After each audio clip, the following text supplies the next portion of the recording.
Dans cette vidéo, je vais vous parler de quelque chose qui n'existe pas, mais qui est réel.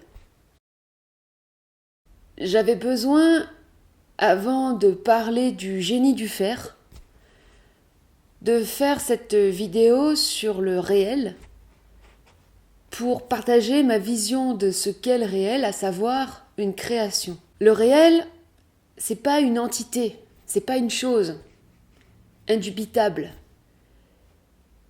C'est un caractère, un adjectif, c'est la nature du mot, qui caractérise des choses. On parle du caractère réel d'une chose. Le réel peut aussi caractériser un individu, son intention, sa parole, et à ce moment-là, le réel sera l'adjectif de l'authentique ou du vrai, par opposition à l'artificiel, au superficiel, au paraître. Pour aller un peu plus loin dans la définition de ce caractère réel, je dirais que c'est ce qui t'est propre par opposition à ce qui est impersonnel, par opposition aussi à ce qui est sale. C'est-à-dire, ce qui est réellement sain, c'est ce qui t'appartient, c'est ce qui vient de toi. Par exemple, ce qui est de l'ordre de ton expérience, de ton vécu, ça t'appartient. Tout ce qui est de l'ordre du ressenti propre à une expérience, ça t'est propre, ça t'appartient. Donc là, il y a du réel, il y a du caractère réel de toi. Ça peut être aussi tout ce qui te touche, et c'est aussi en fait le besoin qui t'anime de l'intérieur, ta nécessité. Et ça a à voir avec ce qui fonctionne, ce qui marche, ce qui est efficace, mais pour toi. C'est-à-dire que ce que tu crées sera efficace pour toi. Ne sera pas forcément efficace et donc réel pour les autres. Cette chose qui n'existe pas et qui est pourtant réelle, c'est le génie. Nous avons tous à l'intérieur de nous un génie. C'est un des aspects de l'être, parce que l'être peut prendre plusieurs formes. Dans la vidéo maître-élève, j'avais parlé du maître. Et j'avais dit que lorsque tu te poses une question à toi-même, tu prends la place de l'élève et par ta question, tu actives un processus de réponse de ton maître intérieur. Et que l'être, en fait, c'est ce principe de dialogue, cette dynamique entre l'être, entre l'élève et le maître. Et le génie, c'est encore autre chose, c'est lié à l'action. C'est-à-dire que le maître, c'est lié aux compréhensions. Un maître, il va t'expliquer des choses que tu ne comprends pas. Il va t'éclairer. Il va te faire vivre certaines épreuves initiatiques pour te former. Le génie, lui, il va faire des choses pour toi. Il va te permettre d'avoir des transformations au niveau matériel. Mon objectif dans cette vidéo, c'est de m'exprimer le plus simplement possible, de m'exprimer à l'enfant qu'il y a en chacun de nous. C'est pour ça que j'ai choisi la forme du génie, parce que c'est une forme qui parle à l'enfant. Au début, j'étais partie dans un truc hyper compliqué et ma complexité m'avait créé une migraine. Et en observant le mot migraine, moitié de graine, j'en ai déduit que en fait ma graine intérieure était en train de s'énerver. Elle était en train de pousser sa coque, ses limites, pour germer. Et la germe, je ne sais pas si on peut dire la germe ou la pousse, c'est le génie qui est sorti à un moment donné en tant que forme évidente et beaucoup plus simple. Comment remontée gastrique? Justement, comment faire sortir le génie de la lampe, de soi-même? Alors, je pose la question. Dans Aladdin, le dessin animé qu'on a tous vu, qu'est-ce qui se passe? Aladdin, qui incarne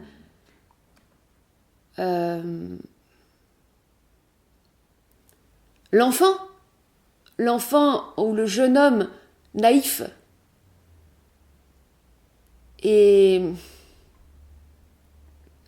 sans arrière-pensée, frotte la lampe. Alors on pourrait se dire que c'est un peu un symbole de masturbation, mais c'est pas du sperme qui sort de la lampe, c'est un génie, donc c'est pas ça. Il frotte la lampe, ça veut dire que il exerce une action qui est motivée par une intention. Même si c'est une intention inconsciente, parce qu'il sait pas, en fait, il est en train de se noyer. Putain, mais d'ailleurs, ça c'est vachement intéressant. Il est en train de se noyer dans le sable, dans une grotte. En fait, non, il est englouti dans la grotte au trésor, et la lampe se retrouve contre sa paume, et cette action de frottement fait sortir le génie, qui sort en premier lieu en s'étirant. Et ça, c'est assez intéressant, justement. Au début, donc, il sort de la lampe, il est compacté dans la lampe. Le génie, c'est le microcosme et le macrocosme. On le voit bien dans le dessin animé de Aladdin, parce qu'au début, donc, on le voit quand il est rétréci dans sa lampe, et on le voit quand, après, le génie va servir le sorcier. Il va devenir une espèce d'entité gigantesque, cosmique, qui va jongler avec des planètes et avec tout l'univers. Et en fait, cette symbolique de l'étirement, c'est la forme compactée qui tout d'un coup prend sa réelle dimension. Et ça, c'est notre potentiel intérieur. Il est compacté. Et il est compacté dans quoi, en fait ? Dans notre ADN. Et c'est intéressant avec l'ADN, c'est deux filaments qui sont entortillés, en fait. Et souvent, les représentations de l'éveil qui sont faites, c'est deux brins d'ADN qui s'ouvrent et qui deviennent et qui ouvrent leurs possibilités. Et en fait, c'est ça le génie, dans l'ADN, dans les gènes, c'est ce potentiel qui tout d'un coup se déploie, prend sa dimension et offre toutes ces possibilités. C'est un être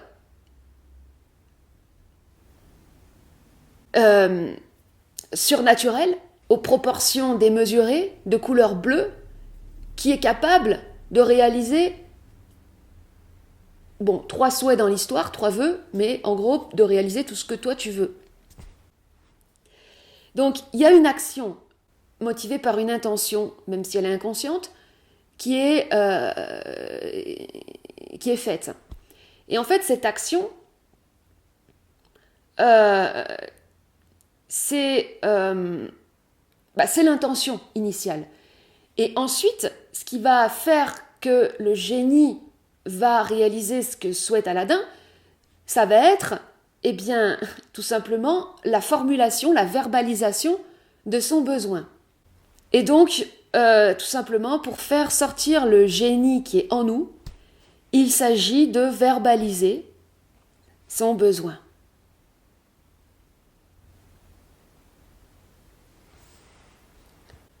Ça paraît évident comme ça. Et pourtant, c'est pas si simple parce que ça fait des millénaires que les gens prient. Quand ils vont à l'église, ils prient. Et leur prière ne donne pas grand-chose. Parce que ils ne formulent pas leurs besoins individuels et ils ne formulent pas des besoins clairs. Et c'est ça qui est très important. Dans une prière chrétienne, y a notre Père qui êtes aux cieux, que ton nom soit sanctifié, que ton règne vienne. C'est pas en fait un besoin très clair. On ne sait pas vraiment de quoi on parle quand on parle du règne qui doit venir. Sur la terre comme au ciel, et c'est que ça en fait tout le temps, c'est-à-dire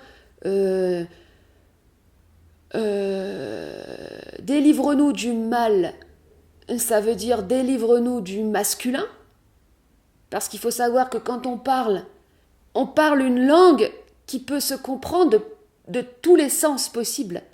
Donc, quand on dit délivre-nous du mal, on dit aussi délivre-nous de notre polarité masculine, donc de notre puissance, fait de nous des demi-portions. Je prends un contre-exemple pour montrer que ce qu'il ne faut pas faire, en fait. Et en fait, le génie,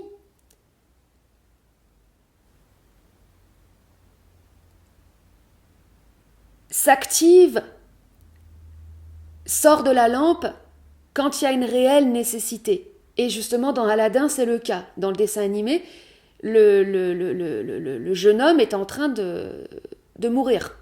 Il y a urgence. Il y a une nécessité. Et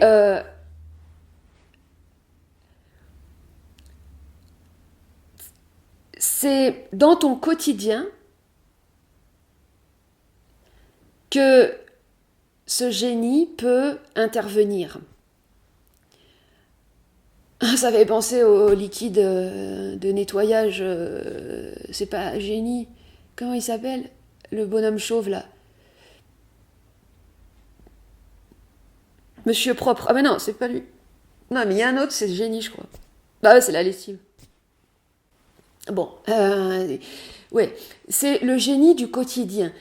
C'est, en fait, ce qui est très intéressant avec le génie, c'est que c'est ta vie quotidienne et en fait, c'est tes besoins quotidiens qui vont permettre dans ton quotidien, en fait, quotidiennement, d'établir ce lien avec ton génie, avec ton être. Parce que j'observe que quand on parle de l'être, quand on parle de concepts qui sont subtils, eh bien, il y a, à la fois, il peut y avoir une fascination, c'est-à-dire de se dire ouais, c'est ouf, on a un énorme potentiel en nous, c'est incroyable, une fascination, une excitation, qui fait que, du coup, on peut avoir tendance dans notre tête à partir dans toutes les directions, à imaginer tout un tas de scénarios possibles et délirants.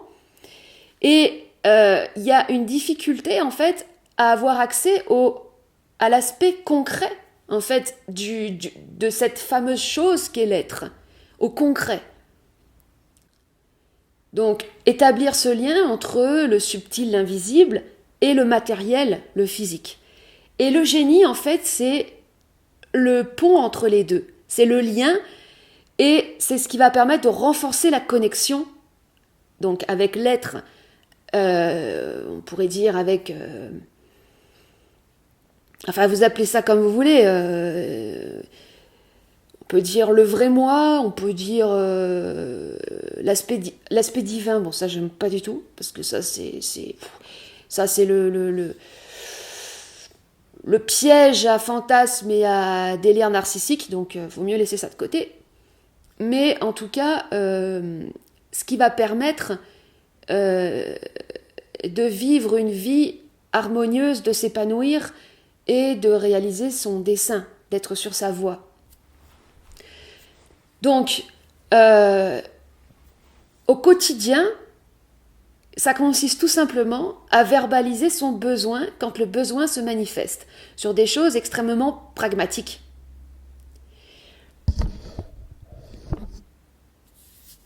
Alors j'avais une anecdote à raconter, mais alors putain, je l'ai oublié. Parce que le génie, il a beaucoup d'humour. Attends. Ah ouais, bah c'était avec la voiture. Bah oui, je m'en rappelle plus parce que ça remonte déjà à 2 mois. J'avais un voyant qui s'allumait sur ma voiture et ça m'a foutu la trouille parce qu'en fait, dès que j'ai un problème sur ma voiture, j'angoisse, j'ai peur de perdre ma liberté. Et en fait, ce voyant, c'était les bougies d'allumage. Et j'avais oublié de verbaliser mon besoin. Et attends, qu'est-ce qui s'est passé ? Et le voyant a disparu. Bon bref, l'histoire est pourrie parce que je ne me rappelle plus.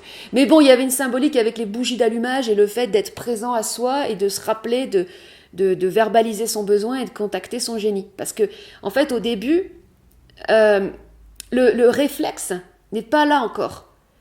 Et quand on a des problèmes matériels, bon, je sais pas comment vous gérez vos problèmes au quotidien. Enfin, tout le monde a des problèmes matériels, hein, des trucs qui coincent, des bagnoles qui démarrent pas, des retards à des rendez-vous, des choses comme ça. La tendance, c'est quand même la panique et le fait de partir dans tous les sens et de se stresser, quoi. Alors qu'en fait, quand il y a une problématique qui se présente, le réflexe à avoir, c'est de se recentrer. Et en verbalisant son besoin, j'ai observé. Donc voilà, je vais vous donner une situation concrète. Un exemple concret.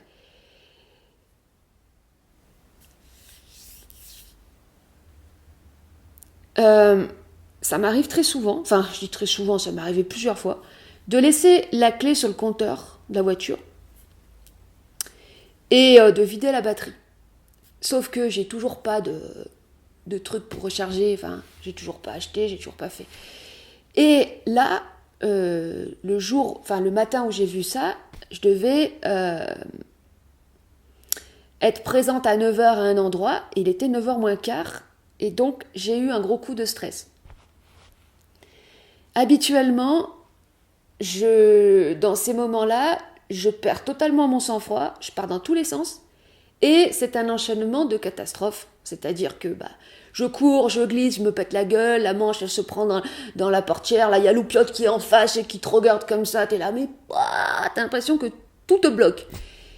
Et quand ça m'est arrivé l'autre fois, j'ai pensé à verbaliser mon besoin, donc j'ai besoin de démarrer cette voiture pour être à l'heure à mon rendez-vous. Ce qui est très important quand on verbalise un besoin, c'est de mentionner en fait le but, l'objectif. Je donne un autre exemple. Tu es sur un chemin en voiture, un chemin boueux, et tu t'embourbes.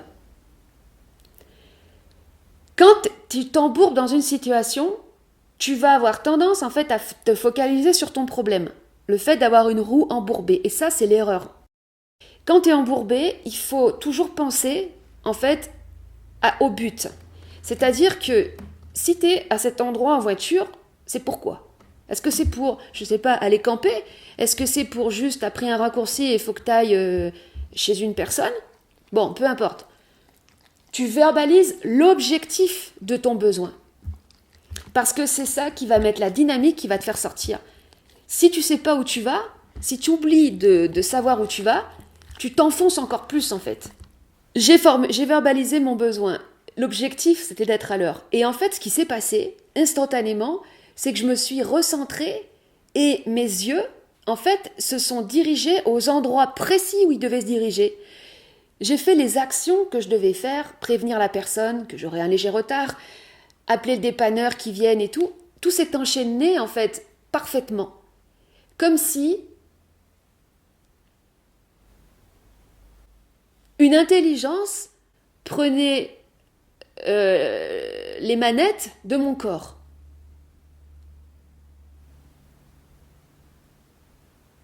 Alors, cette intelligence, je l'appelle le génie, mais c'est une forme, ça n'existe pas le génie. Hein.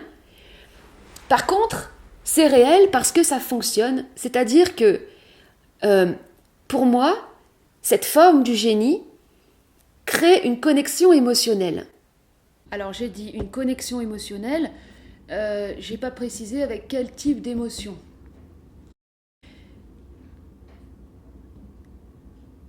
Une émotion d'amusement, se sentir amusé,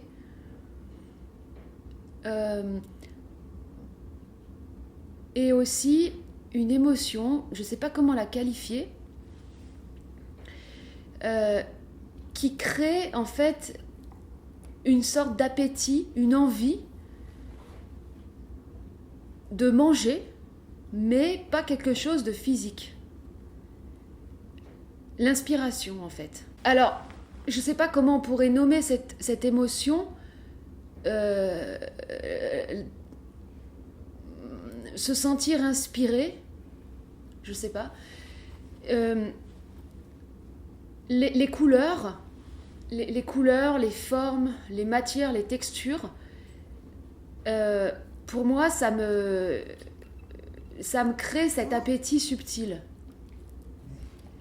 Et justement, à ce sujet, j'avais aussi imaginé un outil, j'en parle là, comme ça peut peut-être donner des idées, qui consisterait justement à se fabriquer pour soi-même un panneau d'inspiration. Donc, en fait, ça consiste à prendre un morceau de bois ou une planche ou n'importe quel type de surface sur laquelle on peut épingler des trucs et accrocher sur cette surface des matières, des textures, des photos de femmes à poil ou de mecs ou je sais pas, des trucs qui créent cet appétit en fait, cet appétit subtil pour éveiller les sens et être dans cet éveil sensitif, parce que l'éveil c'est sensitif et je dirais que c'est aussi émotionnel. Dans la peinture que j'ai mis au début de la vidéo, que j'ai appelée Sonia, en fait j'aime bien associer des prénoms un peu old school à mes personnages parce que c'est pour célébrer les années 90. Eh ben, j'ai pas su tout de suite quelle était la signification de cette peinture.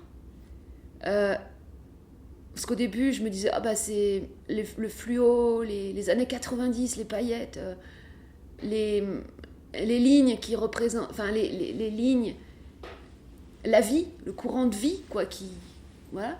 En fait, maintenant, j'ai compris que ça signifie l'érection. J'ai représenté une femme avec un très grand cou. C'est une figure qui s'érige. Et en fait, l'érection, c'est mentale. Quand tu as une émotion, en fait, c'est comme si tu avais une érection mentale. C'est-à-dire qu'il y a tous tes sens qui sont en alerte, il se passe un événement à l'intérieur de toi.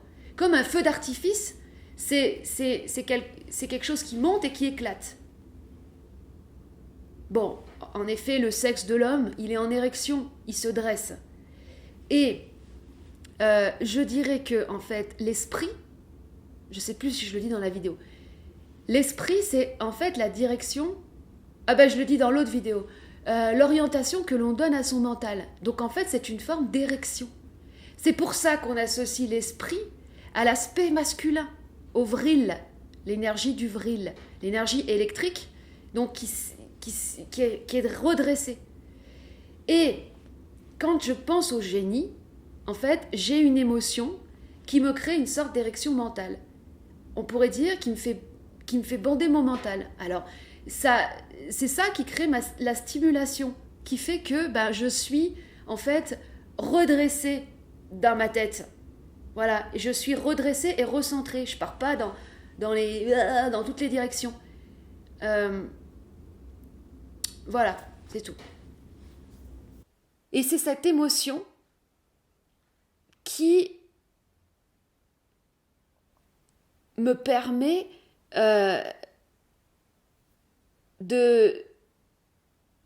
d'animer mon mental pour être présente à moi-même et éveiller ce potentiel. Voilà comment je l'explique. Mais en réalité, on n'a pas besoin de l'expliquer. Parce que ce qu'on a besoin, c'est d'avoir quelque chose qui fonctionne. C'est comme dans la chanson de Bachung, Samuel Hall, à un moment donné, il dit « Donne-moi un truc qui marche ». C'était une phrase qui restait souvent dans ma tête. « Donne-moi un truc qui marche ». On cherche tous des trucs qui marchent. Ou qui roulent. Qui fonctionnent en tout cas, efficaces. C'est beau de parler de spiritualité, mais ce qui nous importe le plus, c'est d'avoir des transformations dans notre quotidien pour créer notre réalité. Depuis donc 2 mois que je m'adresse à ce génie en verbalisant mes besoins, j'ai observé de nombreuses transformations. Ouais, alors tu as les exemples de transformations qui sont plus sur la durée et les actions, parce que ça s'exprime au travers de toi, qui vont avoir une manifestation instantanée. Parce que, voilà, ce génie, il peut autant agir au niveau instantané, par rapport à un besoin instantané, et aussi par rapport à un besoin qui est plus sur le long terme. Alors, un exemple de choses instantanées. Par exemple, je me trouve chez une personne qui me demande d'aller lui chercher un objet qui n'est pas clairement défini. J'ai pas tous les éléments pour savoir de quoi il s'agit. Dans un endroit que je ne connais pas.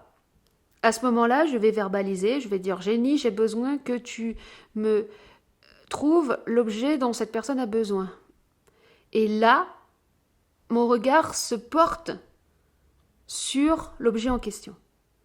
Alors, les premières fois que j'ai pratiqué ça, c'était quand je demandais à Saint-Joseph, parce qu'en fait c'est ma grand-mère maternelle qui m'avait, on va dire, initiée à ça, et je l'avais pris sous l'angle du jeu. Donc, demande à Saint-Joseph. Alors, les objets perdus, c'est plutôt Saint-Antoine de Padoue dans les trucs chrétiens, tout ça. Mais moi, Saint-Joseph, je le trouve plus sympathique. Enfin, j'aime mieux le nom. Puis c'est quand même le père de Jésus, c'est plus stylé.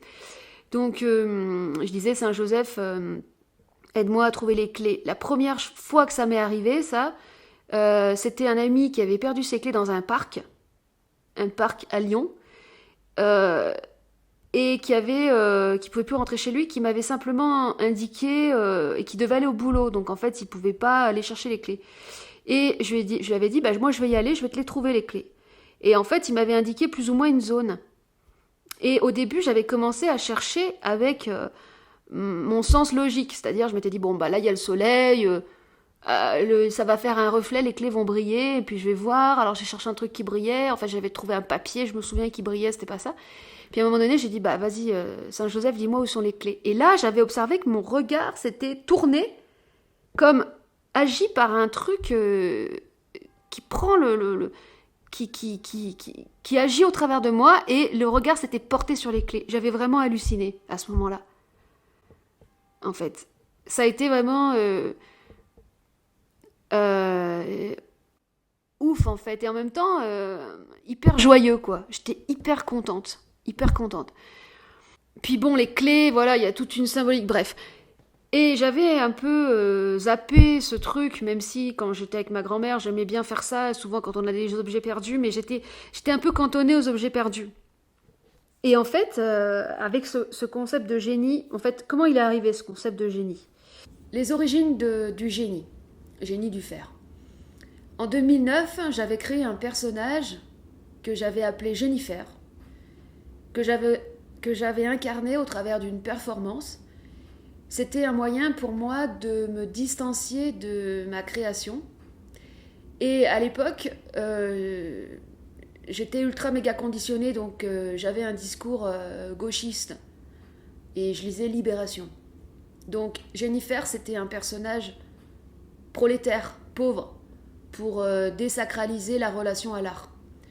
Mais j'avais pas fait gaffe que dans Jennifer, que j'avais choisi comme ça spontanément, il y avait le génie du fer.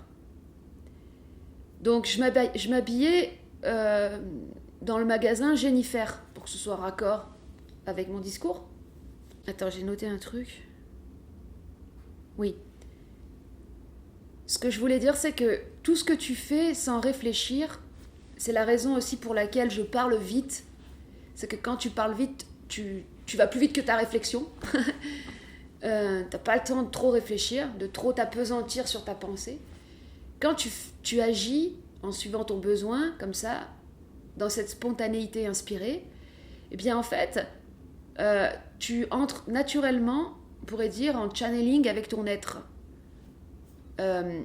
Et tu peux, en fait, te donner des indices. Enfin, tu vas forcément mettre des indices. Moi, il m'a fallu, du coup, c'était en 2009, là, on est en 2000, ou à peu près plus de 15 ans, quoi, pour décrypter la signification de Jennifer. Parce que, qu'est-ce qui a pris tout ce temps, finalement? Bah, le recentrage. Le recentrage. En fait, ce fameux chemin, ce pèlerinage, c'est vers l'intérieur de soi. Et c'est long, en fait, le chemin. Parce que moi, j'étais là, je partais. Alors oui, le personnage de Jennifer, vas-y, analyse sociologico, je sais pas quoi. Je partais dans des trucs. Puis c'était fatigant en fait, parce que je partais à l'extérieur, je partais toujours plus loin de moi. Et c'est la vidéo qui, le fait de parler, de me voir et tout, qui a permis de faire ce recentrage, pour arriver de plus en plus au centre. L'aspect impulsif de parler, ou parfois même de s'énerver, de se mettre en feu, c'est un moyen de court-circuiter la réflexion et de péter en fait de la limite. Et je pensais par rapport à la graine et à cette migraine, cette moitié de graine, je pensais à la noix. C'est une graine. Ça ressemble un peu à un cerveau. Vous imaginez une noix, mais c'est quand même incroyable. Une noix qui est dans la terre, dans sa coquille. Ça va devenir un noyer. C'est des arbres très puissants, très imposants et magnifiques. Vous imaginez le degré de haine de cette graine pour péter la coquille? Dragon Ball Z. Ça, c'est la vie. Passage qui va intéresser tout le monde, utiliser le génie pour avoir plus de pognon, de caillasse, de fric, de flouze, de blé, de bifton. Quand tu donnes une baguette magique à quelqu'un, imaginons, voilà, une personne a tout d'un coup les pleins pouvoirs. C'est la fameuse histoire du mec qui avait souhaité, c'est un conte indien, d'un mec qui avait souhaité que tout ce qui touchait se transforme en or. Il se retrouve après comme un con, il peut plus bouffer parce que sa bouffe, il a tout, c'est de l'or après. Donc l'autre histoire que je voulais raconter, c'est deux pauvres qui sont dans une chaumière. C'est une blague que j'aimais beaucoup raconter quand j'étais petite, elle me faisait mourir de rire. Deux pauvres qui sont dans une chaumière, comme ça, dans la misère, et ils entretiennent leur misère. Un jour, il y a une fée extraordinaire qui débarque chez eux et qui leur dit: vous êtes bien pauvres, hein, et oh, mes pauvres, vous me faites de la peine. Alors, je suis venue vous donner 3 vœux. Dites-moi 3 vœux et je vous les réaliserai. Alors, la femme, elle est tellement excitée, et tout d'un coup, elle dit: oh, c'est formidable, oh, c'est extraordinaire, oh, je voudrais une poêle et un beau boudin pour cuisiner mon boudin. Et là, la fée, bam, elle lui file une poêle et un beau boudin. Là, le mari dit: mais t'es tellement con, c'est pas possible. On peut avoir tout ce qu'on veut, toi tu demandes une poêle et un boudin. Mais oui, mais je voulais tellement un boudin. Faire griller un boudin, c'est si bon. Mais putain, mais t'es conne, oh là là, mais oh, j'aimerais tellement que le boudin il te colle au nez. Et là, bing, le coup, le boudin il lui colle au nez. Et là, mais c'est pas possible, qu'est-ce que t'as fait? Tu viens de dépenser un autre vœu pour me faire coller le boudin au nez. Oh non, je t'en supplie, demande à la fée qu'elle me décolle le boudin, je pourrais pas vivre avec un boudin collé au nez. Alors là, le mari réalise qu'il a fait une grosse connerie, il dit: mais non, attends, je vais demander tout l'or du monde et on te mettra de l'or sur ton boudin, tu seras belle, et on mettra des diamants aussi sur ton boudin, tu verras, ce sera génial. Mais non, je peux pas vivre comme ça. Alors après, le mec il dit: bon, bah mon 3e vœu, je veux que le boudin soit décollé du nez de ma femme. C'est pour dire que c'est important de connaître ses réels besoins. Sinon, tu demandes soit de la merde, soit des trucs qui sont pas nécessaires en fait pour toi. Et donc oui, imaginons qu'une personne ait une baguette magique et tout, forcément la première chose qui vient, c'est l'argent. Oh bah, je sais pas, je veux 1 million de dollars, comme ça, je serai tranquille. Alors déjà, tu te demandes dans une devise qui n'est pas la tienne, mais bon, 1 million de dollars, ok, mais tu vas faire quoi avec? Pourquoi? Ça répond à quel besoin, à quelle nécessité? Si tu sais pas, ça va peut-être se retourner contre toi en fait. Donc, par rapport à l'argent, j'avais fait une vidéo il y a 2 ans. Je disais que l'argent répond toujours à un besoin. Et que, en fait, dans ta vie, tu peux pas avoir plus d'argent que tu as déjà présentement si tu n'as pas un besoin de défini. Donc, s'il n'y a pas un élément nouveau qui vient dans ta vie, qui va faire que l'argent va venir pour répondre à ce besoin.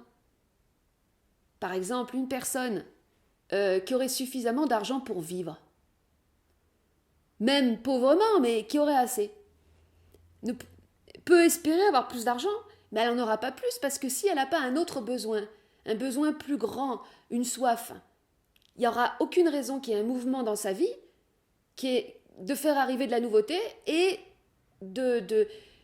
d'avoir cet argent pour que cette nouveauté arrive. Donc, par rapport à l'argent, il faut savoir pourquoi tu as besoin de plus d'argent. À quel besoin ça répond. En réécoutant le passage, je réalise que c'est pas si évident. C'est-à-dire que une peur, c'est pas un besoin. Tu veux plus d'argent parce que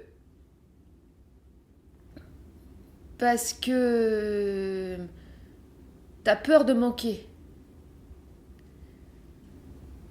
Donc, on pourrait dire c'est le besoin de sécurité. En fait, le besoin de sécurité, c'est lié à un besoin de conserver un acquis. Donc, dans cette logique de conservation, il n'y a pas de nouveauté. Ça n'est pas un mouvement qui va de l'avant. Donc, la peur va persister, mais il n'y aura pas de changement concret dans ta vie. Le moteur, c'est le besoin, donc c'est lié toujours à la nouveauté. C'est dans la définition de cette nouveauté qu'il peut y avoir un changement de situation. pour la personne, mais si cette personne en fait est trop anesthésiée au niveau de sa soif, de ce à quoi elle aspire, il n'y a rien qui changera en fait. J'ai parlé aussi, je fais un peu des liens entre différentes vidéos, de la vidéo qui date d'il y a 1 an qui s'intitule Déverrouiller son inconscient, qui avait donné lieu ensuite à la vidéo d'après où je parlais du gralophone. Donc ça, c'était l'ancêtre du... Putain, c'est compliqué. Du génie. Bon, parce que génie, c'est pas la peine de faire une vidéo. Enfin, c'est pas la peine d'enregistrer sa voix. Il s'agit sur le moment de verbaliser son besoin. Mais ça peut être complété par le gralophone. Parce que en enregistrant ta voix, en disant, exemple, j'ai besoin de 2 000 € par mois pour tel besoin, pour réaliser telle chose qui répond à tel besoin, eh bien, en fait, ça va... je sais pas ce que ça va faire, mais en tout cas, ça agit sur ton inconscient, ça déverrouille des trucs, et après, dans le temps qui correspond, en fait, ça veut pas dire que ça va se faire de manière instantanée, parce qu'il va falloir qu'il y ait des choses qui se passent en toi, tout ça, et machin.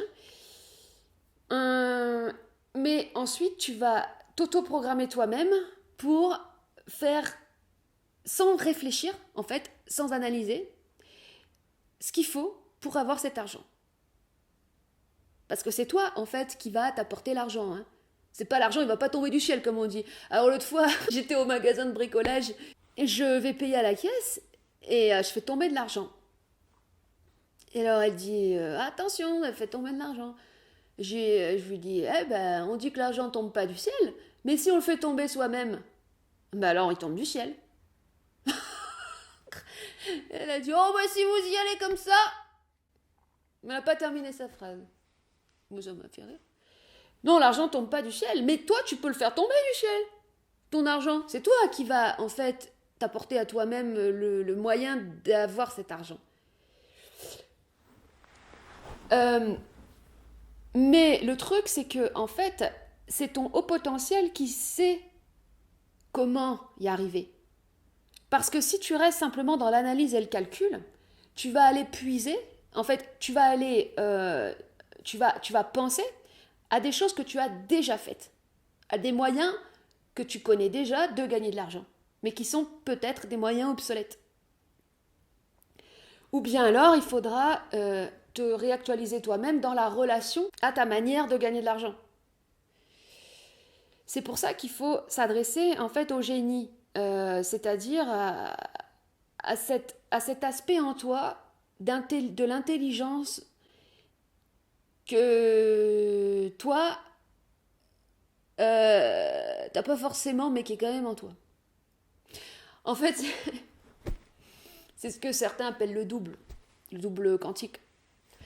Alors là, c'est une petite partie ésotérique, parce qu'en fait, je disais que j'étais contre l'imagination et tout ça, mais bon, ça ne veut pas dire grand-chose.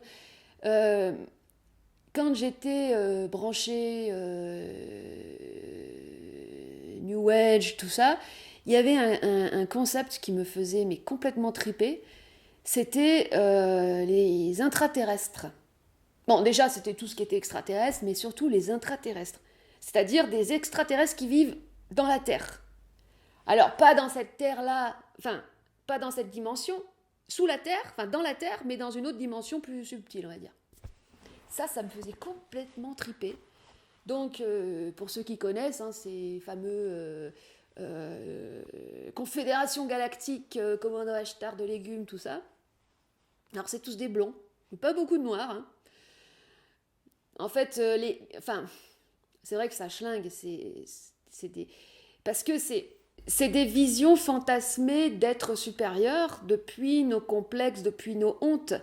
Donc forcément, c'est très fasciste.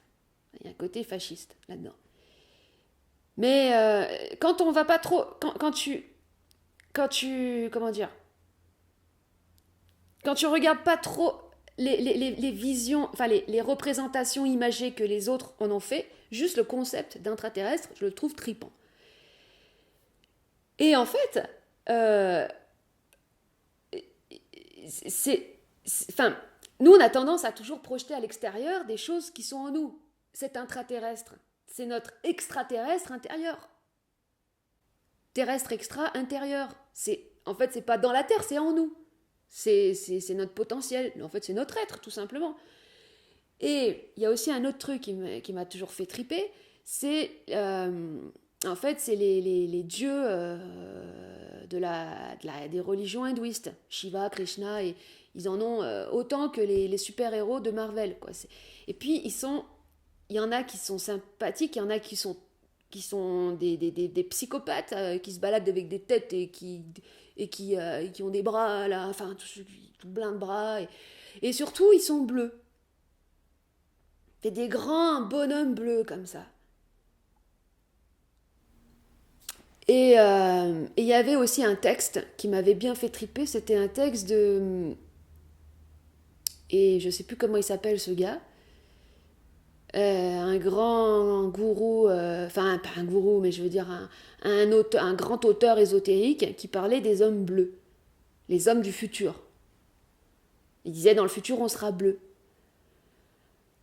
Je me disais, waouh, putain, génial. Bon, en fait, c'est juste une question d'apparence. Et puis, bah, c'est drôle parce que le génie dans Aladdin, il est bleu. Et puis, il ressemble un peu à un espèce de Krishna, quoi. Enfin, qui a tout cet exotisme aussi qui est assez sympathique. Et c'est pour ça que j'ai commencé à imaginer, donc à partir tout simplement de ces images qui sont déjà inscrites en moi, mon génie comme un être justement assez démesuré, un géant en fait très gros avec des énormes bras, une énorme tête et une énorme couette de cheveux de feu en fait. Voilà. Je suis rentrée rapidos. J'avais pas le téléphone pour vérifier l'étymologie. J'étais persuadée que l'étymologie de génie, c'est gène. Et là, qu'est-ce que je vois? Oh putain. Du latin genius, démon, tutélaire, qui préside à la conception, donc à la destinée d'un homme. Et merde. La vraie étymologie, enfin, je veux dire la racine du mot. Je pensais que ça venait de la génétique. Il y a plusieurs étymologies en même temps. Alors en grec ancien, gène, ouais. Les mots iphigénie, eugénie, androgénie sont issus du grec ancien. Le suffixe est concurrencé par genèse. Ah oui, il y a genèse aussi. Alors, je vais voir s'il y a d'autres étymologies. En arabe. Genius vient lui-même du grec ancien. Ouais, c'est racine grecque. Créer, générer, former. Cependant, le génie des contes orientaux comme Aladdin. Ah, Aladdin et la lampe. Oui, parce que les Walt Disney, ils ont volé. Hein. Walt Disney, il volait des trucs. Aladdin et la lampe merveilleuse provient du mot arabe, se prononce djinn. Ouais, bon, ouais, djinn. À pas confondre avec le djinn. Quelle est l'origine du mot ouais, alors. Je vais voir s'il n'y a pas une autre étymologie.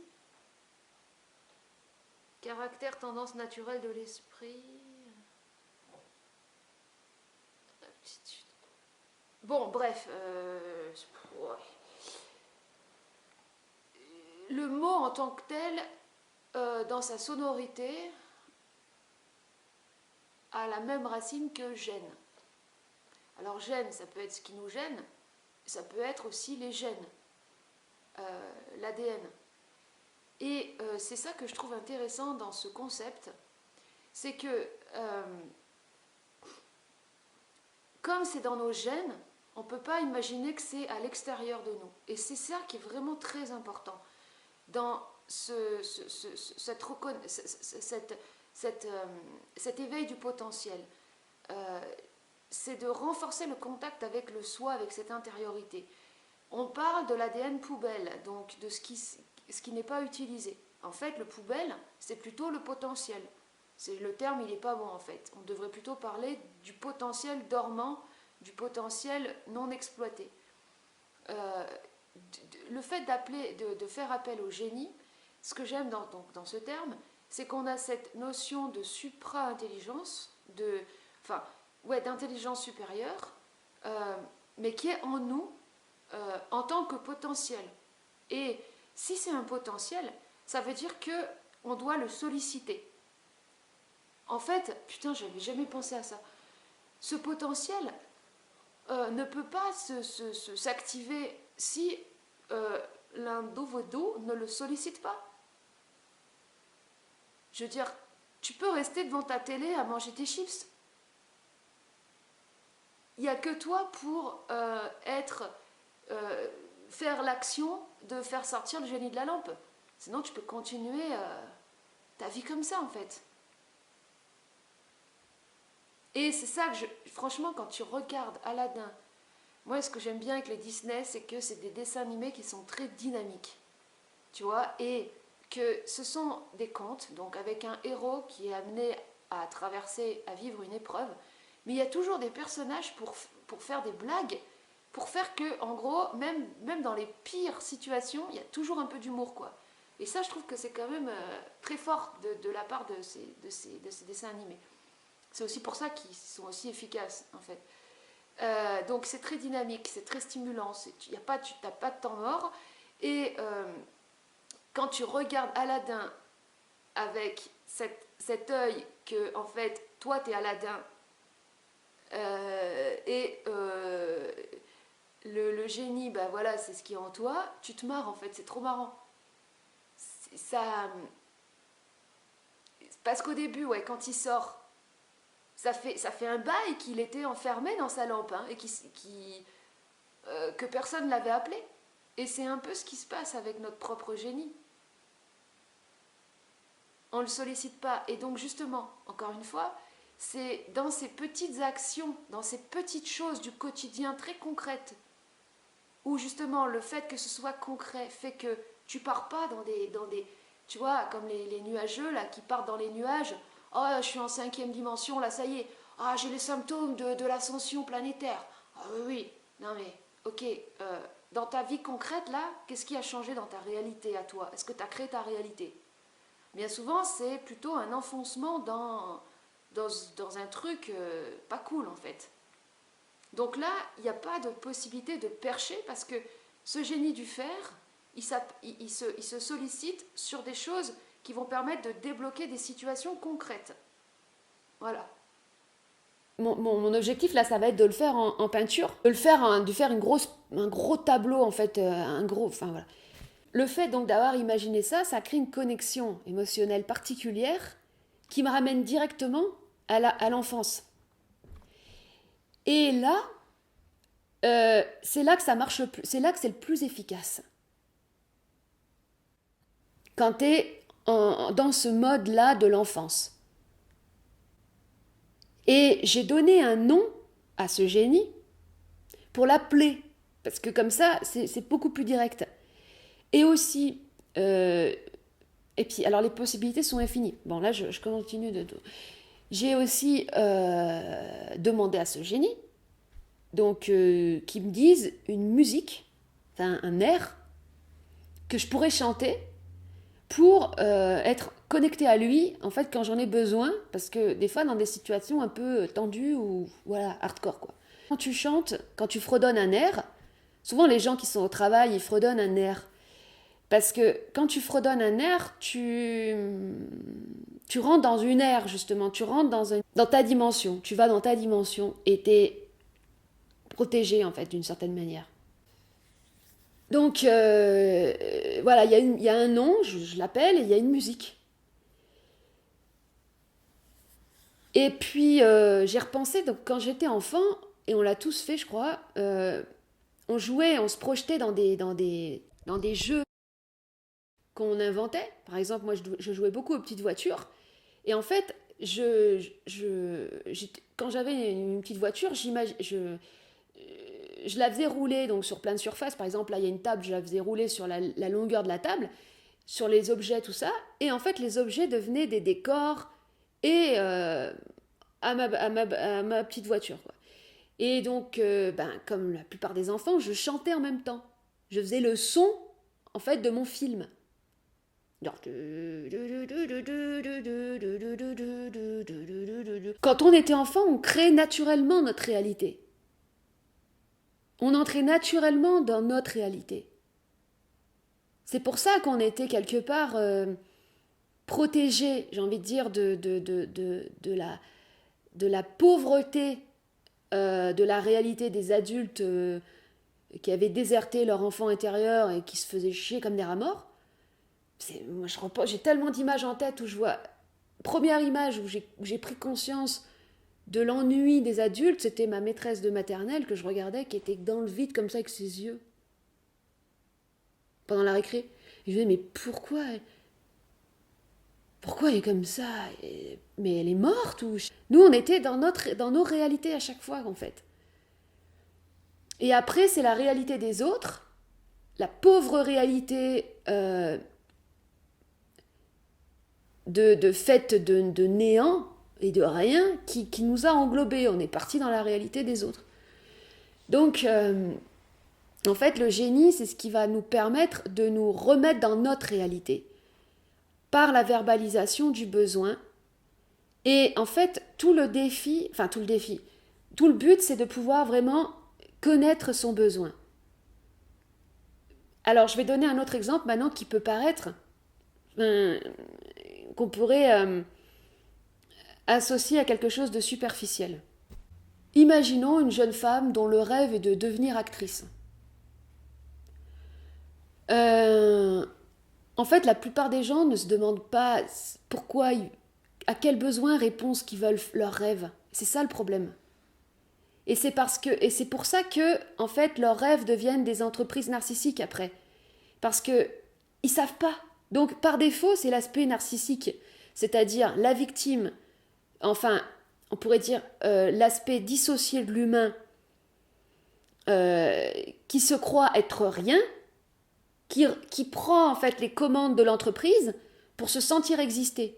Donc soit au travers de l'apparence du paraître, soit au travers aussi de la domination sur les autres, de l'emprise, de l'écrasement des autres, qui vient en fait agir comme une forme de compensation au complexe d'infériorité.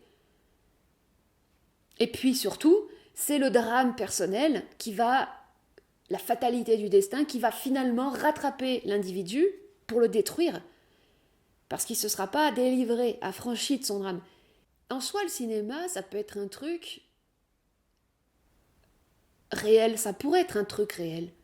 Parce que le fait de se voir, de pouvoir se voir, notamment au travers du regard d'une autre personne, au travers de l'objectif, ça peut agir, en tout cas moi la vidéo, c'est comme ça que je l'ai utilisée, ça peut agir comme un processus de révélation de soi-même.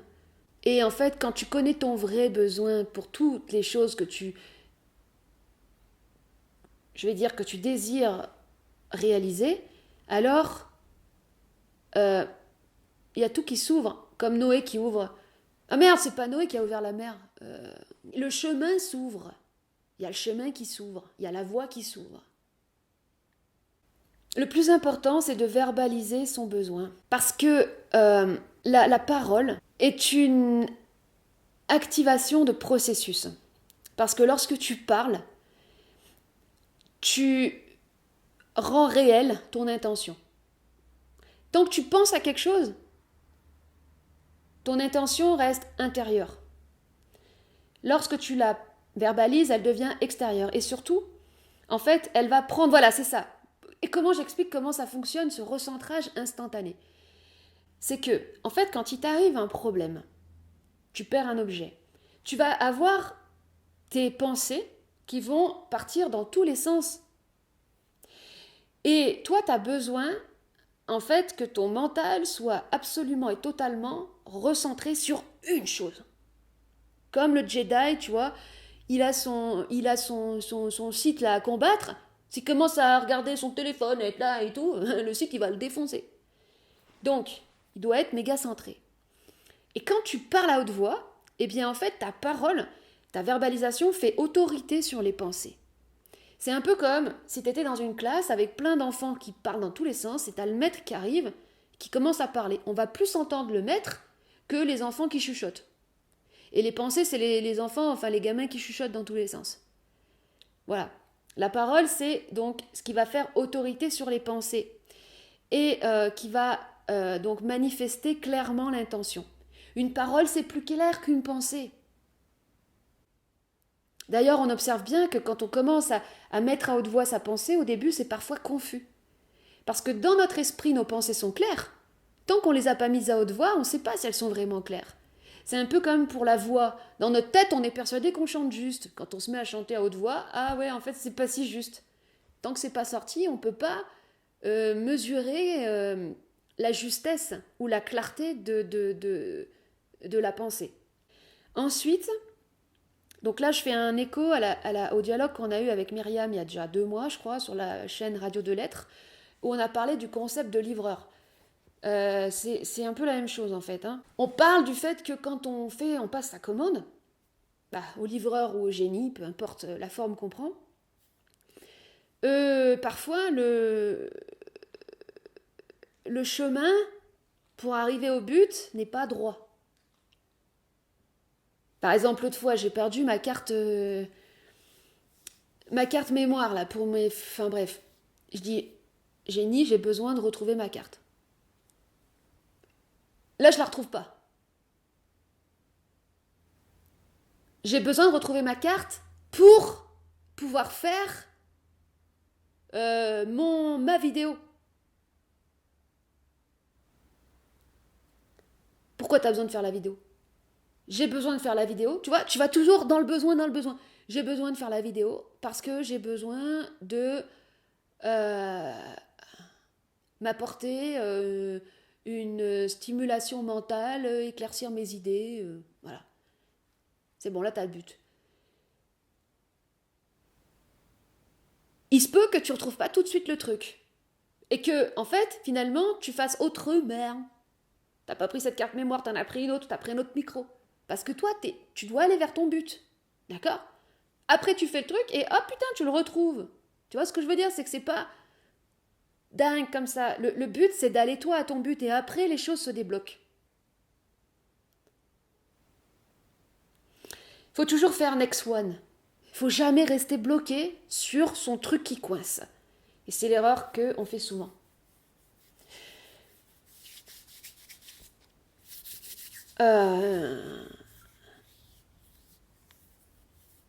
Donc le fait aussi d'avoir une forme qui éveille cet enfant intérieur va amener directement la légèreté qui fera qu'il y aura moins de prise sur le problème.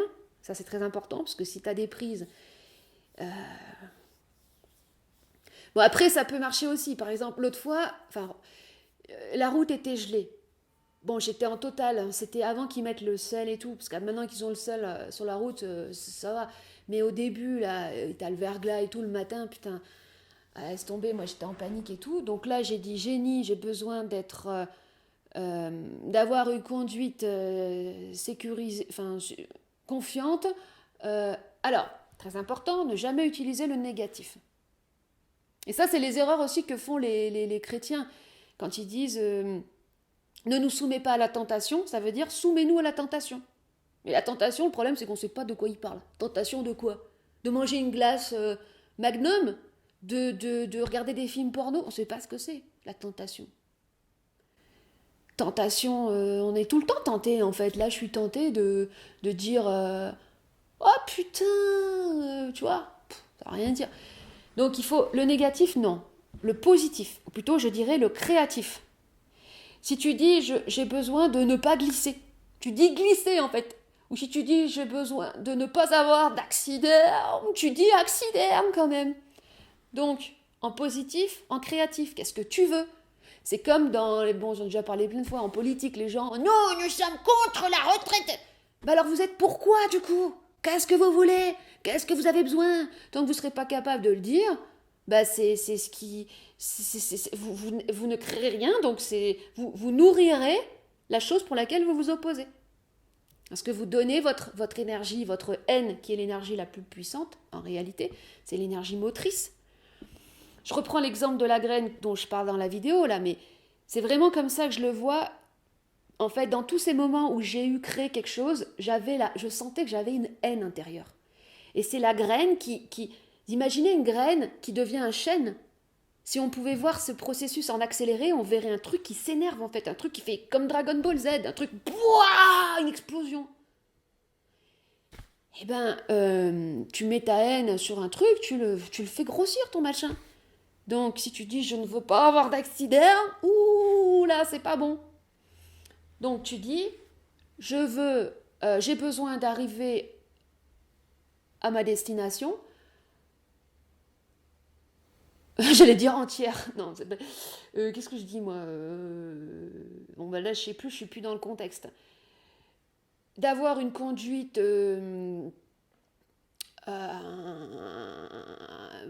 bref, là j'ai pas j'avais dit d'adhérer sur la route et de rouler de manière fluide, enfin bon voilà. Et voilà, là t'es recentré.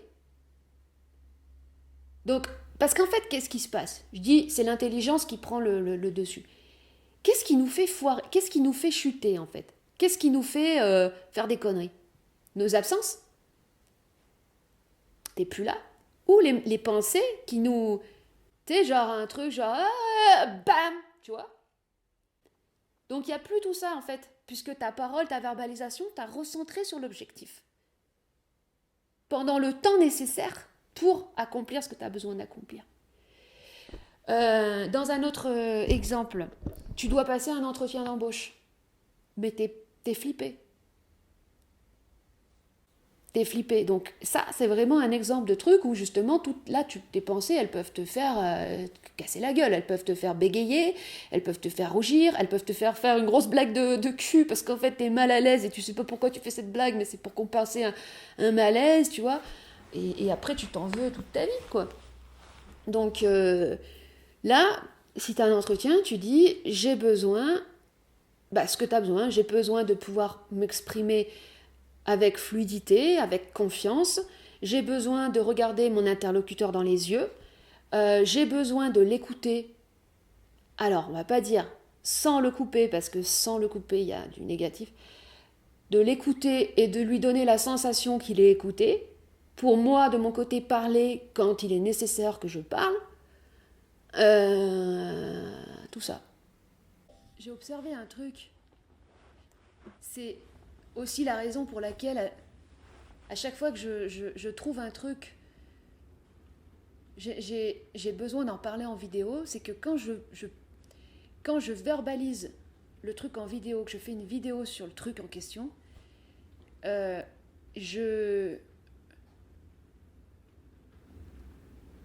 pour moi, je le rends réel. Parce que j'assume de le dire, j'assume de le partager au monde, c'est surtout ça. J'assume de le partager au monde et ça devient réel pour moi encore plus. Alors, par rapport aux utilisations qu'on peut faire avec le génie qui peut tout faire ce que tu as vraiment besoin. J'ai observé que on pouvait agir sur le temps. Autant suspends ton vol. Les poètes ont tous voulu suspendre suspendre le temps, bloquer, figer. On veut tous figer le temps parfois. On aimerait tous être maître du temps, c'est-à-dire dans les moments qui sont pas forcément super agréables, ou super passionnants, accélérer le temps, et puis quand c'est trop bien ce qu'on vit, ou je sais pas, ou avoir un allongement du temps, ou je dirais même un épaississement, parce que c'est comme une pâte, une matière qui serait trop fluide, le temps, tu sais, qui te coule entre les mains. Et là, tu aimerais qu'il s'épaississe pour qu'il devienne plus... moins coulant, quoi.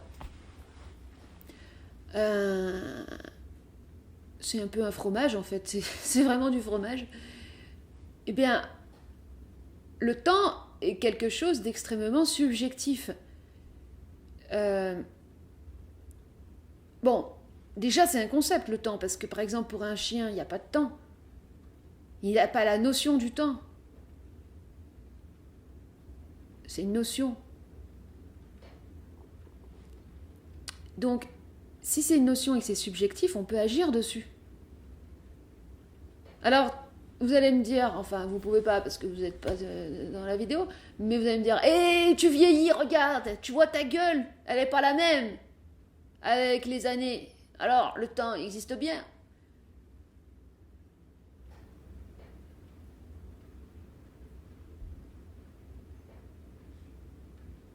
Je sais pas quoi répondre en fait.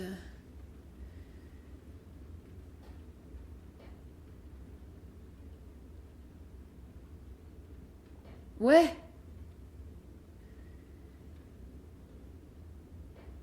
Il y a bien des formes qui changent de forme, mais est-ce que c'est pas toujours un éternel recommencement aussi et les cellules qui... Moi, je veux pas faire de la philosophie en fait. Ce que je veux dire, c'est que de toute façon, ce qui m'importe, c'est ce qui fonctionne, ce qui permet d'agir sur ma réalité.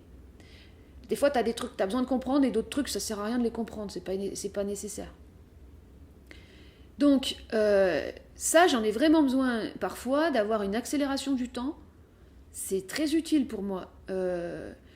Et par contre, bah oui, d'avoir bien un allongement pour être... Pour mon propre épanouissement, quoi. Et bah, j'ai constaté que quand tu demandais ça au génie, j'ai demandé là plusieurs fois, génie, j'ai besoin que les 2 heures qui suivent me donnent la sensation qu'elles sont passées en 5 minutes. J'ai observé que ça changeait, ça agissait en fait sur cette perception du temps.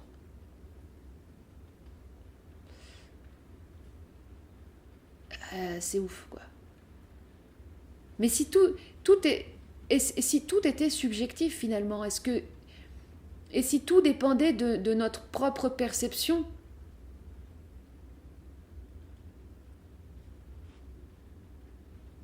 et de nos besoins, ça changerait beaucoup de...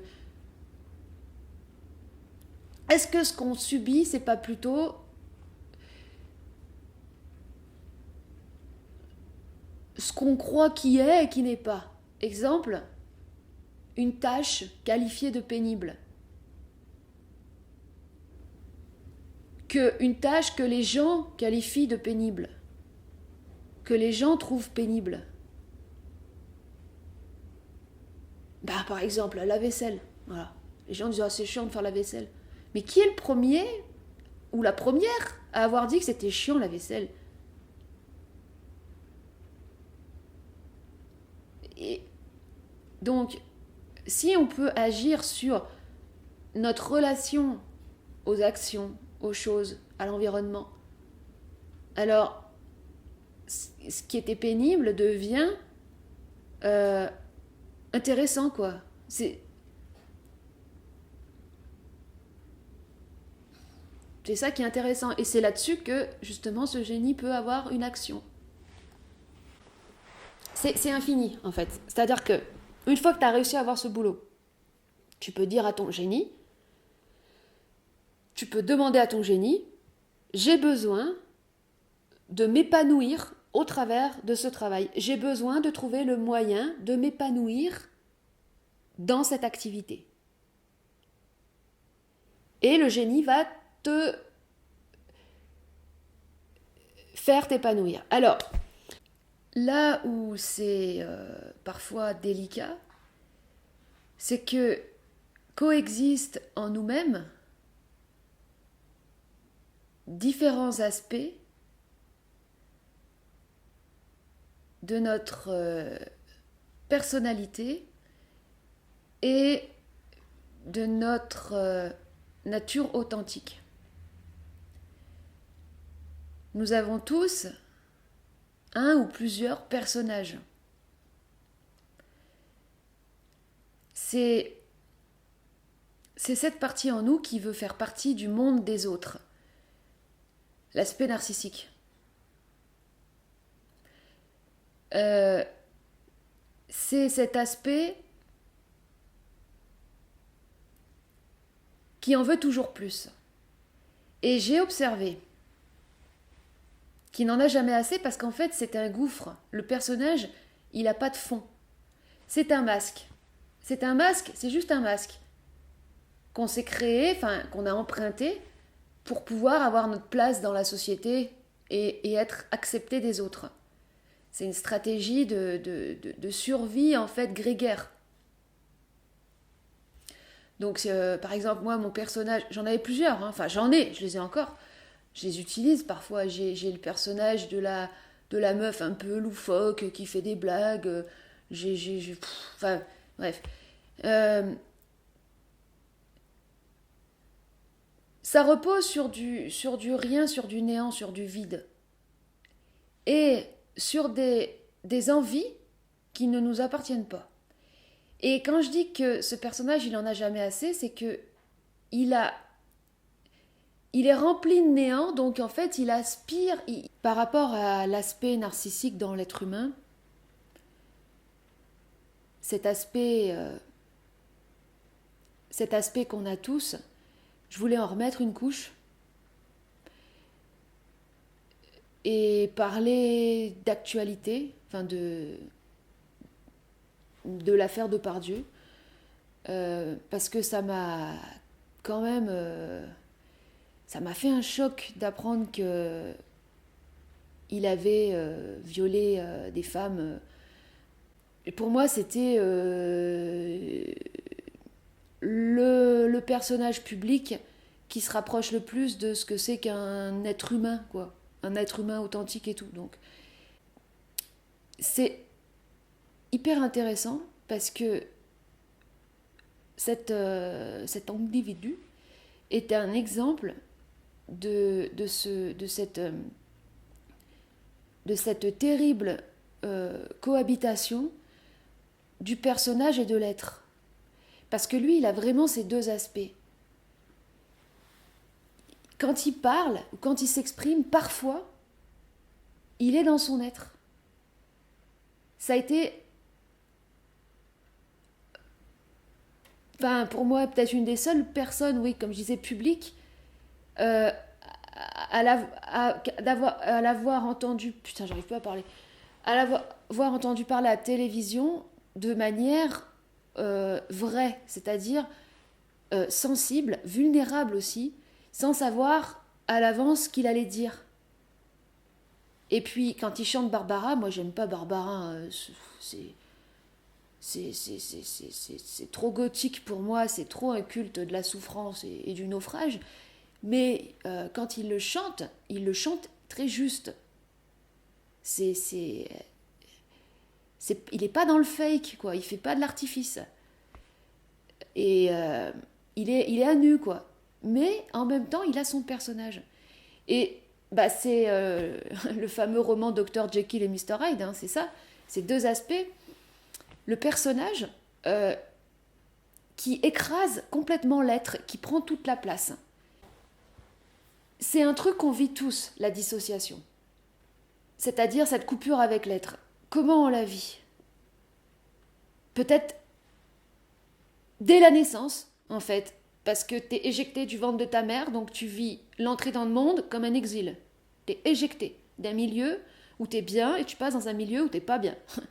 En fait, ce que subit un enfant, bon, un enfant par exemple qui est frappé, ou un enfant qui est agressé psychologiquement, il va se passer quelque chose à un moment donné où il va se sentir être rien et ce qu'il va vivre, et ça c'est un terme que j'ai encore jamais utilisé, pour ça que c'est un anéantissement. Un anéantissement. Et à un moment donné, l'enfant va être anéanti.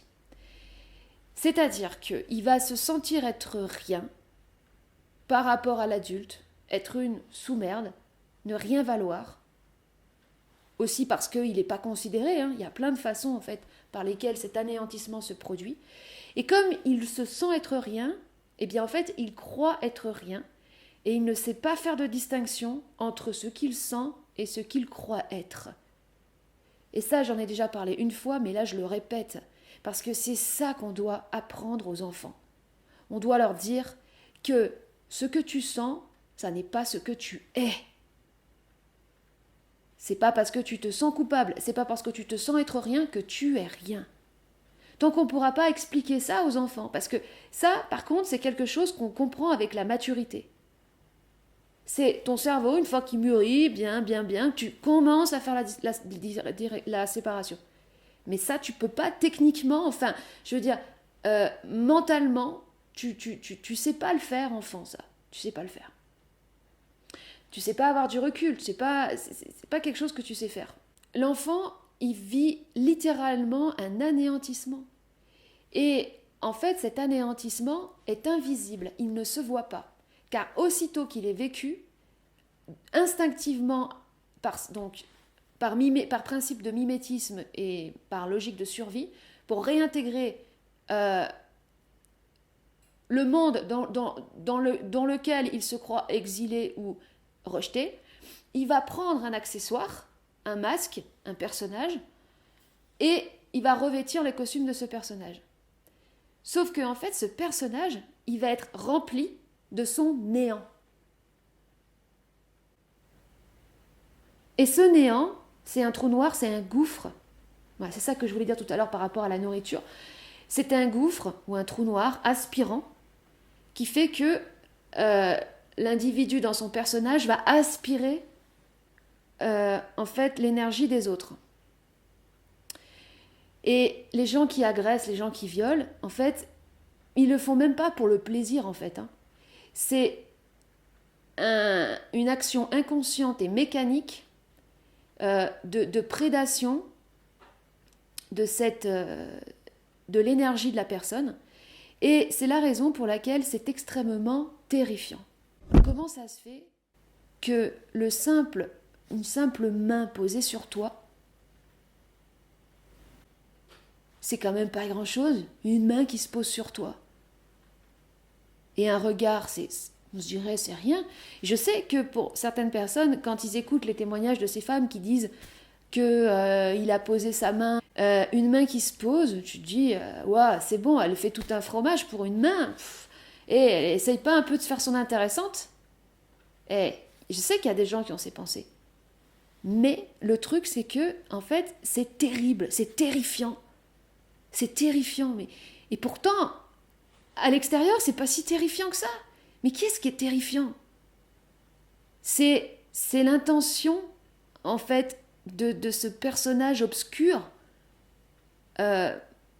dont le regard est noir et vide en même temps, qui se pose sur toi pour te prendre quelque chose. Bon, bah, c'est ce que les gens disaient avant, pour te voler ton âme. Mais en fait, c'est pour te voler ton identité, c'est-à-dire ton intégrité. Et c'est pour ça que les victimes de viol vont souvent représenter des dessins de visages cassés en morceaux, ou de visages de souffrance qui se cachent derrière un masque, pour essayer de cacher cette fracture. Donc, en tant que tel, c'est physiquement pas grand-chose, ça sent parfois pas grand-chose, parce que des fois c'est juste des attouchements, il n'y a même pas d'acte sexuel en tant que tel, mais l'anéantissement va se produire quand même. Ce que j'ai observé, donc par exemple en reprenant l'exemple de Depardieu qui a été battu dans son enfance, c'est qu'il y a le syndrome de Stockholm qui dans tous les cas s'introduit toujours, où en fait la personne donc, qui est dans son rôle va rechercher inconsciemment cette reconnaissance du bourreau, donc va chercher en fait à faire un peu, à suivre le modèle de celui qui l'a agressé pour l'impressionner, être encore donc mieux que cette personne. Donc si c'était une personne alcoolique, être encore plus alcoolique, quoi. être encore plus dans la consommation à outrance. Et comme cette reconnaissance n'arrive jamais, ça nourrit en fait un profond désamour, donc en fait une profonde haine des autres, car les autres n'apportent pas la reconnaissance. Un sentiment d'ingratitude. Et ça, c'est ce que, bon, par exemple, beaucoup de personnes vivent au travail, l'ingratitude. La sensation, puis les Français le Français, il est toujours dans l'ingratitude. Il est jamais content, il en a jamais assez, il trouve qu'il est mal payé, qu'il n'y a rien qui est fait pour lui, voilà. Et ben ça, c'est le personnage. Alors, si je reparle de tout ça, de la sensation de l'enfant d'être rien, c'est très important. Parce que en fait, l'aspect en nous narcissique, insatisfait, qui se bat éternellement pour garder sa place dans le monde, qui a la sensation de ne pas exister s'il ne peut pas jouer son rôle, voilà. Eh bien, c'est un aspect en nous, donc, gargantuesque, et voilà pourquoi j'ai pris l'exemple de Depardieu, c'est-à-dire qui un ventre sans fond, qui n'en a jamais assez, qui imagine toujours tout en idyllique, en fait, en idéal. Comme moi, par exemple, quand j'étais dans mon aspect, dans mon personnage de femme en couple, j'étais à la pointe maximale de mon narcissisme. Je voulais, non mais franchement, mais c'est un truc de fou. J'étais un dictateur de mon couple, hein, vraiment. J'étais une néo-nazie de mon couple. Et je voulais, mais dans ma tête, on était le meilleur couple du monde. Mais dans ma tête, hein. On était un couple éveillé. Tu vois, la classe. J'avais donc besoin de reparler de ça, de cet anéantissement de l'enfant. Parce que, en fait, quand tu sollicites ton génie, le génie du faire, tu vas pas lui demander des choses, en fait, démesurées, justement. Tu demandes des petites choses. C'est-à-dire que c'est tout l'inverse. Mais pour l'aspect narcissique en nous, tout ce qui est petit, ou tout ce qui est, qui semble anodin, en fait, il aime pas parce que ça le ramène au rien. Tu vois, il a l'impression d'être misérable. Il est ramené à sa blessure, à son anéantissement. C'est pour ça que, par exemple, les gens, quand ils font des vidéos YouTube, il faut tout de suite qu'ils aient le bon éclairage, la bonne lumière, qu'ils soient au top du top du top et qu'ils ne supportent pas la moindre imperfection. Parce que, voilà, cette imperfection va les ramener à cette blessure de l'anéantissement. Mais le secret de l'épanouissement, donc c'est ce qui s'oppose à l'anéantissement finalement, de l'épanouissement réel, c'est de faire des petites choses, des petits pas à pas sur son chemin. C'est de petites étapes, c'est comme ça qu'on prend confiance. L'aspect narcissique, eh bien, par exemple, c'est là, moi, en ce moment, je suis en train de faire une vidéo, je fais des vidéos, c'est narcissique. Mon aspect narcissique est ultra satisfait de ça. Et ce qui m'a fallu du temps... Et donc l'aspect narcissique, c'est un aspect qu'on a tous, je précise. Et au début, quand on prend conscience des choses qui sont pas très valorisantes, on a envie... Déjà, on imagine qu'on n'a pas ça, que nous, on est différents des autres. Et on a envie aussi de s'en débarrasser.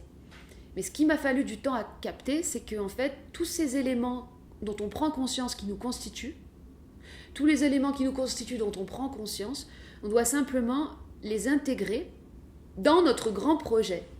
Donc par exemple, moi, mon projet, c'est créer mon propre langage, mon langage verbal, mon langage pictural, pour m'exprimer librement avec. C'est tout simplement la liberté d'expression, mon projet.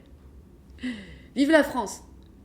Là, en disant vive la France, je suis déjà dans un petit délire narcissique en mode je me prends pour Jeanne d'Arc un peu, voilà.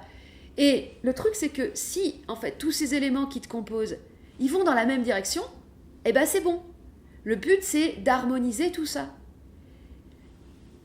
Et quand je parlais de l'exemple de Pardieu, c'est un exemple où en fait finalement les aspects de l'être et les aspects du personnage ne vont pas tout à fait dans la même direction.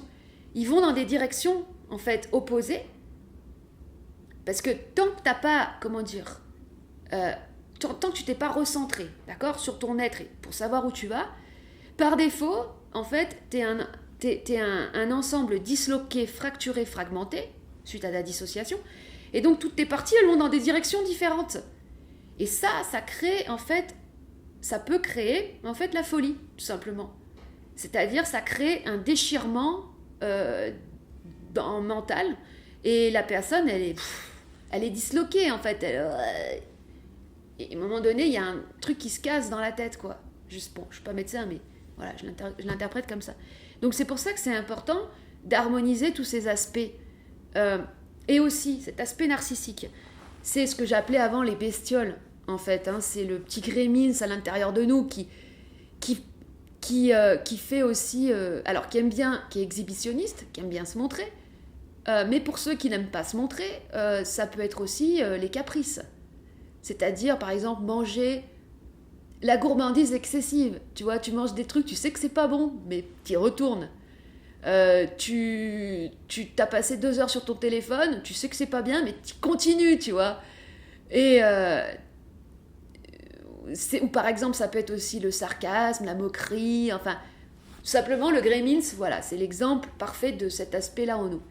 Le gremlins, c'est l'animal de compagnie, mais qui est prêt à bouffer son maître. Il s'en fout complètement, en fait, il a pas de morale, il a pas de morale, il a zéro morale, il a zéro valeur, hein. Il s'en bat les couilles de tout, il s'en fout, il veut juste s'amuser, il veut juste se goinfrer. C'est la partie en nous qui est dissociée, qui est séparée de l'être. Et les humains, ils ont ce truc-là. C'est pour ça que nous, on n'est pas pareil que les animaux, on est un peu des créatures cheloues, quoi.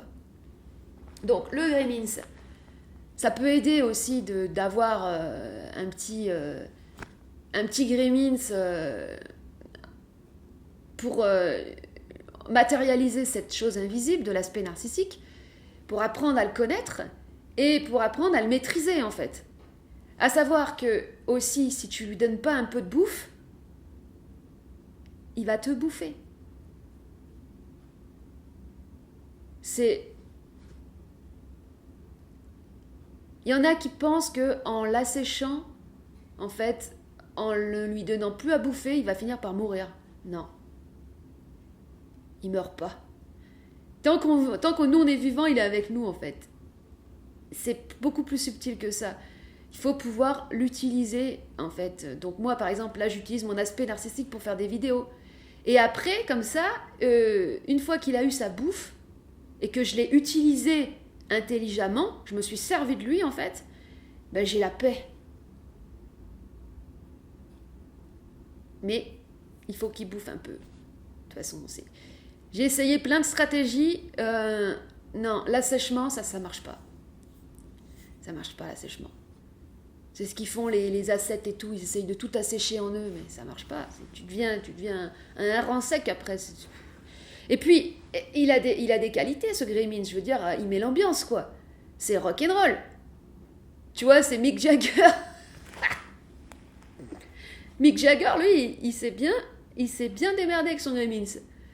Et l'autre fois, je l'écoutais parler. Il est extraordinaire, cet homme. 80 ans. Il est jeune intérieurement, il est hyper jeune, il est hyper connecté à son être. Il dégage un truc de pureté, en fait, parce qu'il a vraiment bien cramé ses morts, quoi. Il a fait une putain de catharsis, ce gars, et il est bien dans sa peau, ça se ressent. Il est humble, enfin bon, là je suis peut-être un peu en train d'idéaliser, mais c'est ce qui dégage. Et puis il a une parole, putain, le mec il est comme ça, il est tout maigre, mais il a une parole qui est d'une densité, qui est scellée en fait. Sa parole, sa voix, elle est scellée à son corps. C'est du tenace, c'est du costaud quoi. C'est du super costaud. C'est du super centré. C'est dingue. Et c'est vachement intéressant parce que le rock'n'roll, c'est le symbole de Satan et tout, des forces astrales de l'antéchrist et tout. Bah ouais, mais la pureté n'est pas forcément là où on croit qu'elle est.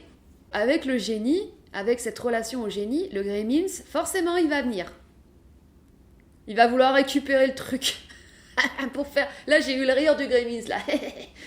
Pour faire sa petite mafia, hein, son petit trafic de mafiosards et de petits péteux, de petits merdeux, de petits néo-nazis qui veut tirer trop sur la corde, qui insiste, tu vois, parce que le Gremlins, c'est « Allez, encore !»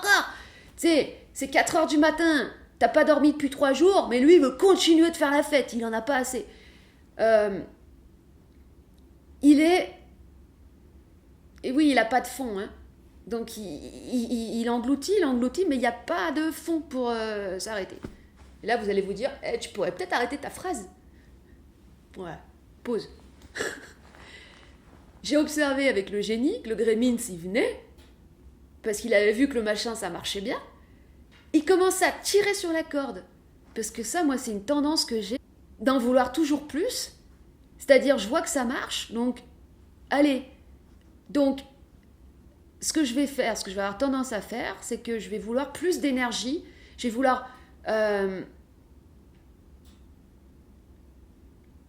faire, par exemple, me lever super tôt pour faire des trucs, après faire d'autres trucs, et après continuer encore le soir à tirer à fond. Et là, j'utilisais génie pour ça. Genre, génie, maintenant j'ai besoin. Puis ça devenait moins marrant en fait. Ça devenait un truc pas cool quoi. Génie, maintenant j'ai besoin d'avoir de l'énergie. Et j'ai observé que si c'était donc, ça paraît compliqué, mais cet aspect-là, glouton qui prenait le truc et qui demandait des besoins excessifs ou non essentiels, eh bien, il y allait avoir un phénomène de conflit de besoins, où des faux besoins viennent contrer des vrais besoins. Et là, ça marche plus. Là, le génie, en fait, il dit ouais, c'est bon là. Et je retourne dans ma lampe. C'est bon, je vais faire dans ma lampe là, parce que là, je vais faire caca dans ma lampe, parce que vous me faites chier là. C'est bon. Vous avez le droit à 3 vœux. Dans Aladdin, c'est 3 vœux. Et ça, c'est vachement intéressant, parce que ça veut dire quoi ? Ça veut dire que tu dois demander des choses essentielles. T'as pas 10 000 vœux. Sinon, ça veut plus rien dire. Sinon, c'est plus de l'irréductible. C'est plus vraiment de l'essentiel, ça devient du... Hein. On est un peu tous comme ça. Hein. Tu vas au supermarché, tu vas pour acheter du riz, tu repars avec un aspirateur, des chewing-gums, du pâté de luxe pour ton chien, et t'as oublié d'acheter du riz. Donc, c'est ça le souci. 3 vœux. Donc, même dans la journée, tu peux au début t'autodiscipliner en te disant que tu as le droit de demander, on va dire, 3 trucs. C'est déjà pas mal. 3 petits trucs. 3 petits trucs vraiment nécessaires. Et concrets. Donc voilà, c'est important parfois, donc, parce que des fois, tu as un faux besoin qui vient contrer un vrai besoin. Donc là, moi, dans mon cas, j'avais besoin de repos, tout simplement. Dodo, voilà, faire dodo. Et si t'écoutes pas le vrai besoin, en fait, ouais, voilà, si t'écoutes pas le vrai besoin, t'as le Gremlins, t'inquiète, c'est moi qui prends les manettes, je gère, alors on va faire ça. Ouais, non, en fait. C'est pour ça que peut-être certaines personnes vont constater que ça marche pas, ou que c'est parce que peut-être que ce qui est formulé ne correspond pas, n'est pas juste, ou que c'est plus quelque chose qui plaît à l'aspect narcissique, mais entre en contradiction avec l'être. Ce que j'ai observé, c'est que cette création amener une réelle présence qui faisait que, en fait, tu peux plus être seul. Et qui fait que, même quand tu es avec les autres, tu es aussi avec toi-même. Parce que pour moi, c'était ça le plus difficile. C'était ça mon gros challenge.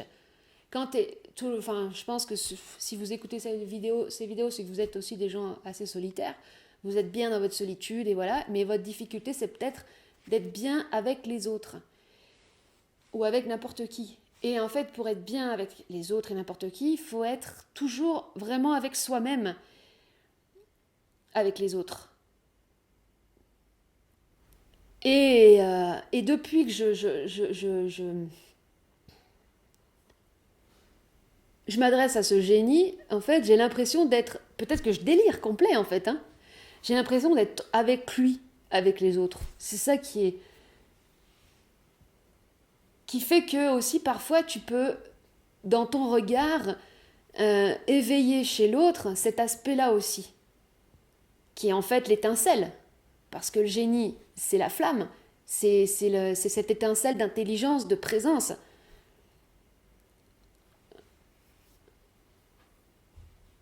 Alors j'avais parlé aussi de l'inter-être. C'est l'internet des êtres. Donc ça consiste à écrire une lettre à l'être d'une personne quand tu peux pas lui parler, pour que le message y passe. C'est une forme de télépathie. Euh, cet outil du génie, en fait, c'est l'application réellement intelligente de l'intelligence artificielle comment ça s'appelle, de Apple. C'est l'application Siri. Siri.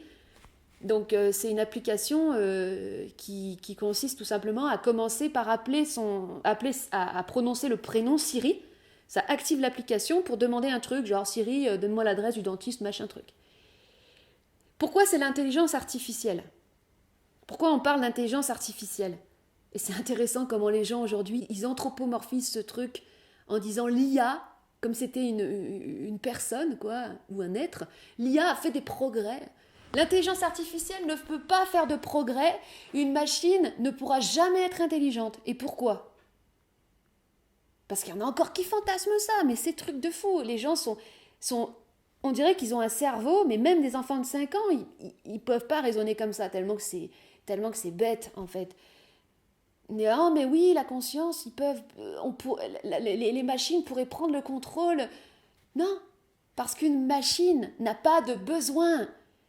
C'est le besoin qui est le moteur à la croissance et au développement. Un arbre, ça a des besoins. Donc ça peut se développer. Une machine, ça n'a pas de besoin. C'est nous qui créons c'est nous qui avons des besoins. C'est nous qui les utilisons pour répondre à nos besoins ou qui introduisons des programmes qui font que ces machines font grossir leur base de données. En fait, c'est une logique de grossissage. L'intelligence artificielle, elle est tout le temps alimentée par les différents les données que les humains placent dedans, mais elle ne peut pas avoir de développement propre. C'est pour ça que c'est artificiel, c'est juste des données préenregistrées. Donc Siri, en fait, cette application va aller chercher dans les données qui sont préenregistrées dans le cloud, voilà. Mais ton intelligence réelle, par opposition, ça c'est intéressant, c'est avoir et savoir ce que tu as besoin de savoir et d'avoir à l'instant où c'est nécessaire. Oui, ce qui est incroyable, c'est que nous, on développe des outils, des technologies, mais on ne sait pas que ces outils, ces technologies, on les a en nous, en fait, en version vachement plus utile, parce que ton Siri, là, il va pas t'aider si tu as une question existentielle, hein, ou si tu dois comprendre pourquoi telle personne agit avec toi de cette manière. Ouais, ça marche à condition de le prendre comme un jeu. Et ce que je voulais dire aussi, c'est que ce qui est génial avec ce truc du génie, c'est que tu vas voir, au début, tu auras la chance du débutant, et après, tu vas certainement passer par ces phases où ça marche pas, et tu te dis, oh bah merde, ça marche plus, mais parce qu'il faut se défocaliser du truc, continuer toujours sur son objectif, se recentrer sur l'objectif et sur le besoin.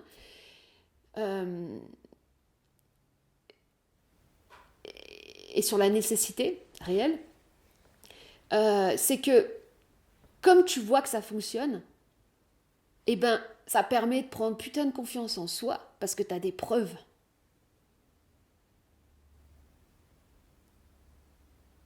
Que c'est réel, même si ça n'existe pas.